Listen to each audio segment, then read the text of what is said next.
कोई बोलता है थिंक अबाउट द फ्यूचर, कोई कहता है पास्ट के हिसाब से चलो।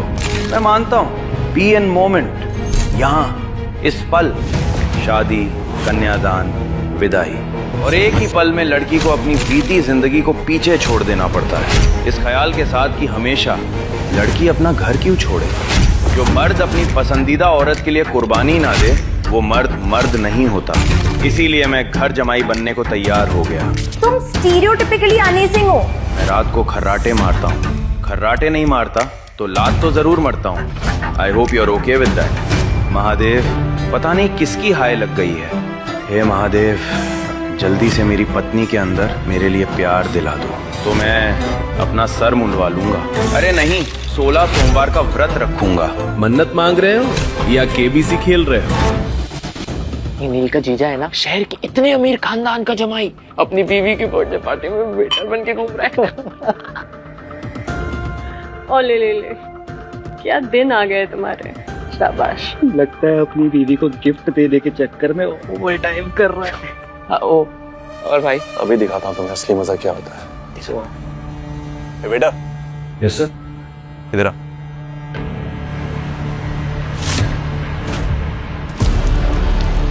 गंदा हो गया।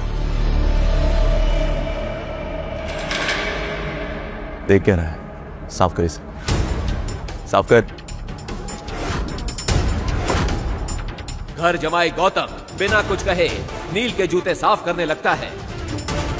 वहां खड़े सभी लोग उस पर हंसने लगते हैं और ये देखकर अवनी की नजरें शर्म से झुक जाती है। नील के जूते चमकने के बाद गौतम ने चुपचाप कहा, हो गया सर, गुड। शहर के सबसे अमीर खानदान की लड़की अवनी के दादाजी ने उसकी शादी एक रहस्यमय कारण से एक बेहद गरीब और फटेहाल लड़के गौतम से करवा दी थी। अवनी ने शादी तो कर ली थी, मगर ससुराल में घर जमाई बनकर रहने वाले गौतम की इज्जत घर के नौकरों से भी बदतर थी।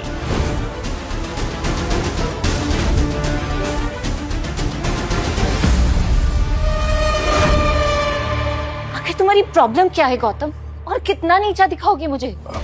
मेरे बर्थडे पार्टी में इस तरह से वेटर बन के आने की क्या जरूरत थी? मेरे बर्थडे पार्टी में मेरा ही तमाशा बना दिया तुमने। मैं क्या करता, मुझे तो तुम्हारी मम्मी ने कहा था सबको सर्व करने के लिए। अब जो जिस लायक होगा उसे वही तो बोलेंगे ना। तुम जब से इस घर में आए हो ना, घर जमाई नहीं, घर के सबसे घटिया नौकर लगते हो। हमारे घर के नौकर भी तुमसे 10 गुना ज्यादा पैसे कमाते हैं। पता नहीं दादाजी ने तुम में ऐसा क्या देख लिया, इस मजबूरी में आकर उन्होंने मेरी शादी तुमसे करवा दी। Thank you. तुम प्लीज पानी पियो, प्लीज कूल डाउन।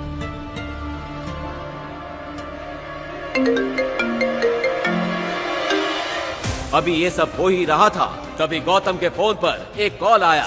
इन सब मुश्किलों के बीच भी उसके चेहरे पर एक अजब सा सुकून था। उसने बड़े शातिर अंदाज में अवनी को संभाला और बिना किसी हंगामे के उस पार्टी से निकल गया।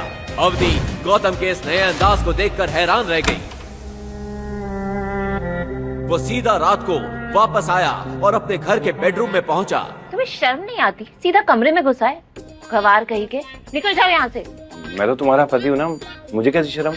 लोगों को ड्रिंक पिलाते पिलाते 2-4 तुमने भी पी ली। हाँ देखो, तुम जैसा गवार ना मेरा पति हो ही नहीं सकता। तुम सिर्फ जमाने के लिए मेरे पति हो, इस कमरे में नहीं। वैसे इतनी आधी रात को तुम कहाँ से आ रहे हो?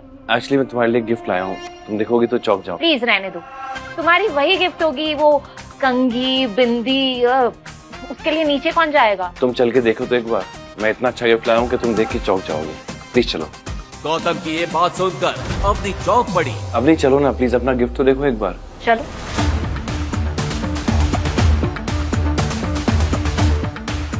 गौतम ने अवनी का हाथ थामा और उसे अपनी गिफ्ट की तरफ ले गया। जैसे ही अवनी की नजर अपने गिफ्ट पर पड़ी, उसके होश उड़ गए।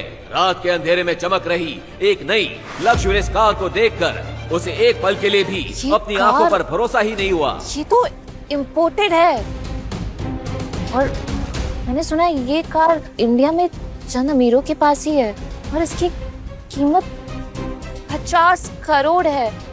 मैंने कल ही न्यूज में सुना।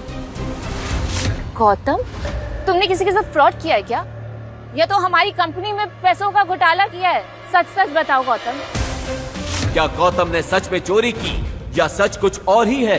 किसका कॉल आया था गौतम को? ये गौतम का वो सच था जो चाहकर भी अवनी को फिलहाल नहीं बता सकता था। अब वो एक्चुअली ये गाड़ी में अपने दोस्त से उधार मांग के लाया हूँ। तुम्हारा बर्थडे है ना आज, तुम्हारे लिए इतना तो कर ही सकता हूँ। तुम कहो तो हम दोनों ड्राइव पे चलें? ड्राइव? My foot! अब तुम इतना गिर गए गौतम। पहले तुम भले 50 रुपए की गिफ्ट लाते थे, लेकिन अपने पैसों की लाते थे।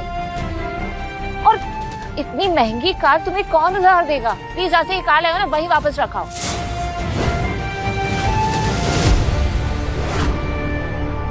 ये परफेक्ट मौका है अवनी को नीचा दिखाने का, और ये मौका मैं खुद गौतम ने दिया है। असल में अवनी की शादी के कुछ दिन बाद ही उसके दादाजी की मौत हो गई थी और अग्रवाल परिवार की हेड उसकी दादी गायत्री देवी थी। दादी गौतम को अपने अग्रवाल परिवार पर एक धब्बा समझती थी और उससे शादी करने के कारण अवनी से भी बहुत चिढ़ती थी। इसी बात का फायदा नील और शनाया उठाना चाहते थे। तो पूरे परिवार के सामने अवनी की इज्जत नीलाम होगी, बहुत मजा आने वाला है।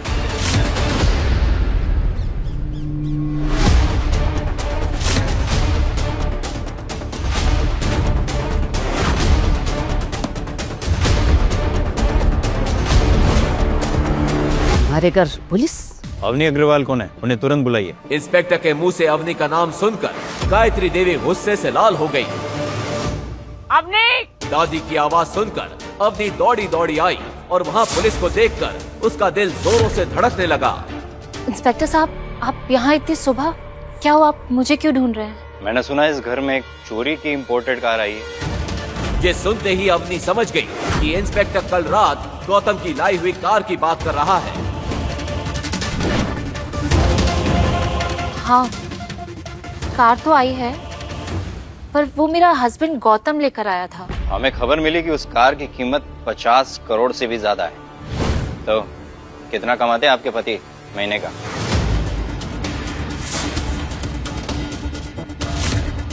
वो लुच्चा 2 कौड़ी का घर जमाई और चोरी भी करने लगा। अग्रवाल परिवार के मुंह पे काला पोत दिया तुम दोनों पति पत्नी ने मिलकर। इंस्पेक्टर, इसका पति अनपढ़ है, कुछ करता धरता नहीं है। तो ऐसे बेरोजगार फटीचर और अनपढ़ आदमी के पास 50 करोड़ की कार कहाँ से आई? वो अपने दोस्त से उधार मांग कर लाया था। क्या कहा? उधार? ऐसा उस फटीचर का कौन सा दोस्त है जिसके पास 50 करोड़ की कार है? अगर है भी तो इतनी कीमती कार कौन किसी को उधार देता है? तो उसका नाम बताओ उस अमीरजादे का जिसने 50 करोड़ की कार उस 2 कौड़ी के आदमी को उधार दे दी। दादी की ये बात सुनकर अवनी के पैरों तले जमीन खिसक गई। वो समझ गई कि गौतम ने जरूर कोई गड़बड़ की है। आज तक अवनी ने इतना गिरा हुआ महसूस नहीं किया था। उसका नाम, उसके दोस्त का नाम मुझे नहीं पता। तो फिर जाइए, अपने पति को बुलाइए। शेरा, जाओ जाके उसको ढूंढ के लाओ।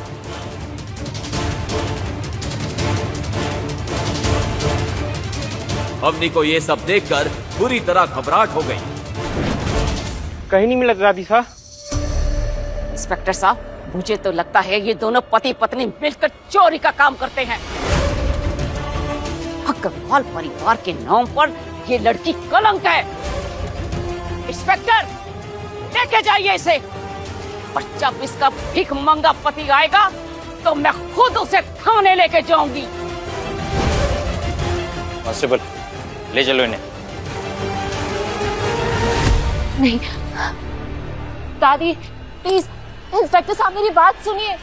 मुझे कुछ नहीं पता है, मैं चोर नहीं हूँ। आपको जो भी कहना है पुलिस स्टेशन में आके कहिएगा। ले चलो। प्लीज प्लीज दादी। अवनी की ये हालत देखकर नील और शनाया हंस रहे थे। उनके चेहरे की खुशी देखकर अवनी समझ गई कि ये सब उन लोगों का ही किया धरा है, लेकिन उन लोगों से ज्यादा गुस्सा उसे गौतम पर आ रहा था।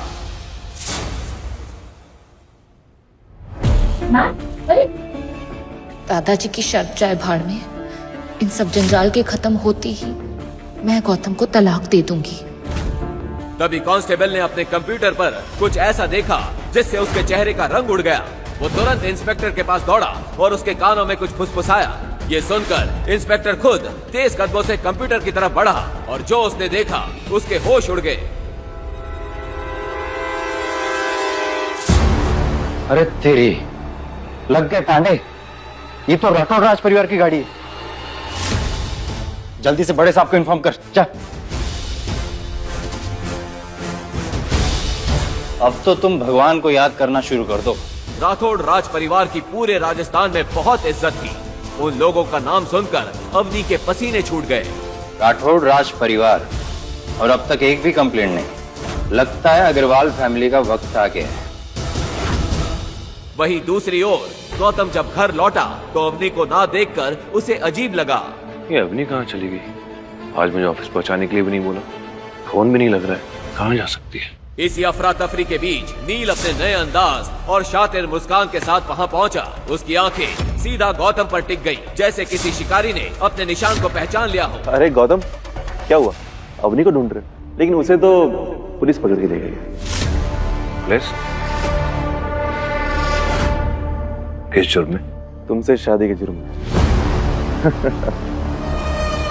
बेचारी अवनी। सच सच बता, किस जुर्म में? वो कल रात तुम जो कार लेकर आए थे ना, उसकी चोरी के जुर्म में। कल रात मैंने देखा कि तुम जैसे भिखारी के पास इतनी महंगी गाड़ी कैसे आ सकती है, तो मैंने तुरंत पुलिस को इन्फॉर्म किया और सुबह सुबह पुलिस आकर अवनी को पकड़कर ले गई। हरामजादे, तूने अच्छा नहीं किया। जब तक तुम लोग मेरी भी इज्जत कर रहे थे मैंने कुछ नहीं कहा, लेकिन मेरी बीवी के साथ मैं बर्दाश्त नहीं करूंगा। तो देख अब मैं अग्रवाल फैमिली के साथ क्या करता हूँ। ए चोर!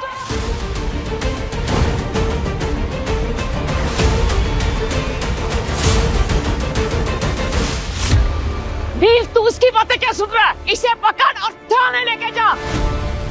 इसने हमारे परिवार को कहीं का नहीं छोड़ा है। हाँ चलो, सब चलो। तुम लोगों को भी अंदाजा होना चाहिए कि अवनी के साथ ये सब करके तुम लोगों ने कितनी बड़ी गलती करी है। और दादी साहब नील और शनाया को साथ लेकर पुलिस स्टेशन की तरफ निकल गई, जहां सच और साजिश दोनों उनका इंतजार कर रहे थे। अरे बाप रे, तुरंत अवनी मैडम को छोड़ो। हे भगवान, उन भाई बहन और उस बुढ़िया की बातों में आकर हम कितनी बड़ी भूल कर बैठे। अरे चीफ मिनिस्टर साहब का फोन था। अवनी मैडम की गिरफ्तारी पर पूरे थाने को सस्पेंड कर दिया गया है। अवनी मैडम, हमें माफ कर दीजिए मैम, आप चीफ मिनिस्टर साहब से कहकर हमारी नौकरियां बचा लीजिए, नहीं तो हमारा परिवार भूखा मर जाएगा। मैडम माफ कर दीजिए। अब इंस्पेक्टर साहब, मैं कैसे कर सकती हूँ? मैं चीफ मिनिस्टर को जानती भी नहीं हूँ। अवनी मैडम, शायद आप नहीं जानती होगी, पर आपके पति जानते हैं। चीफ मिनिस्टर साहब ने खुद कहा कि आज वो जो कुछ भी है सिर्फ और सिर्फ आपके पति की वजह से। मैम, मुझसे बहुत बड़ी भूल होगी, प्लीज माफ कर दीजिए। अपने आप को मार रहे तो माफ कर दीजिए मैम, माफ कर दीजिए। अभी ये सब बात चल ही रही थी कि नील गौतम के साथ थाने पहुंच गया। उनके साथ दादी साहब भी थी। ये सब क्या हो रहा है? अरे इंस्पेक्टर, मैं चोर जमाई को पकड़ के लेकर आई हूँ, देखिए। इंस्पेक्टर की नजर जैसे ही गौतम पर गई, वो चौंक गया और गौतम के सामने जाकर झुक गया। आप छोटे को, आप छोटे हुकुम ऐसे? ओ इंस्पेक्टर, चोर को हुक्म क्यों कह रहे हो? अरे चुप कर बुढ़िया। मैं एक बार चीफ मिनिस्टर साहब के यहाँ पर सिक्योरिटी में लगा था, तो मैं इससे मिल चुका हूँ।